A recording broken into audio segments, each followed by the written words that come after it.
Tenu en échec 2-2 sur la pelouse d'Elche, ce dimanche soir, au terme d'une prestation collective plus que poussive, le Real Madrid a confirmé ses difficultés actuelles. Sur le plan comptable, les hommes de Xavi Alonso retrouvent, malgré tout, la première place du championnat. Accroché à Elche, le Real Madrid retrouve malgré tout son fauteuil de leader. Tenu en échec 2-2 sur la pelouse d'Elche, ce dimanche soir, au terme d'une prestation collective plus que poussive, le Real Madrid a confirmé ses difficultés actuelles. Sur le plan comptable, les hommes de Xavi Alonso retrouvent, malgré tout, la première place du championnat. Jude Bellingham et Vinicius Junior après la défaite du Real Madrid. Défaite par Liverpool et accroché par le Rayo Vallecano juste avant la trêve internationale, le Real Madrid espérait relever la tête, ce dimanche soir, sur la pelouse d'Elche à l'occasion de la 13e journée.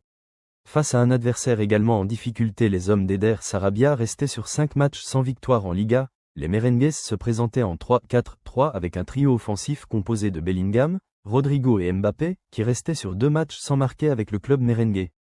Sous pression après la victoire du FC Barcelone contre l'Athletic Bilbao 4-0, la formation madrilène se devait donc de l'emporter pour récupérer la première place. Le Real bousculé est logiquement surpris. Dans les premières minutes, les ouailles de Xavi Alonso ne parvenaient pourtant pas à emballer ce match. Gêné par l'intensité des locaux et coupable d'un certain déchet technique, le Real ne se procurait aucune occasion franche, si ce n'est cette frappe non cadrée de Kylian Mbappé 11e minute. De son côté, Elche jouait tous les coups à fond et faisait logiquement douter la Casablanca. Sous les yeux de Valverde, Camavinga et Vinicius Junior, tout remplaçant au coup d'envoi, le club merengue frôlait même la correctionnelle. Après un nouveau ballon perdu par Carrera, Rafa Mir, trouvé dans la surface, prenait sa chance, mais butait sur un Courtois déjà décisif 17e minute.